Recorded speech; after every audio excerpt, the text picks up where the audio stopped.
Donc là, on a fait une promenade depuis le refuge du Plan de l'Aiguille jusqu'ici au signal Forbes, qui est un point de vue extraordinaire sur la mer de glace. Et la mer de glace aujourd'hui, c'est un glacier qui souffre énormément, qui a perdu des centaines de mètres, enfin, plusieurs centaines de mètres d'épaisseur en un siècle.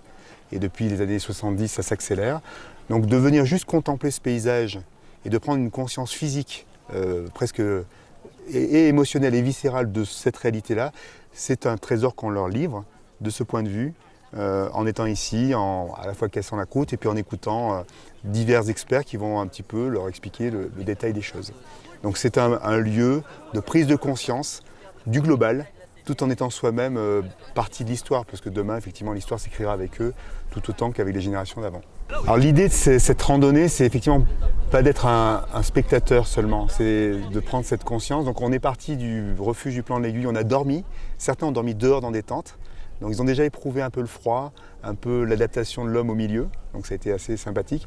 L'ambiance du refuge, où on est un peu voilà, au chaud tous ensemble, et puis la promenade avec des accompagnateurs qui ont une sensibilité, qui sont dans cet environnement, avec des échanges, une connaissance entre les élèves aussi, et puis tac, maintenant le paysage et puis la réflexion sur un petit peu ces enjeux dont on a parlé. Donc c'est un cheminement progressif, un chemin vers à la fois une meilleure compréhension des autres, du groupe, et aussi de l'environnement plus global. Donc de venir se promener ici, c'est pas simplement faire une promenade dans un environnement juste pour respirer, c'est se questionner sur l'impact humain sur la planète et au-delà de ça, comment on va devoir adapter, transformer et essayer de trouver des solutions concrètes pour que les choses se passent différemment.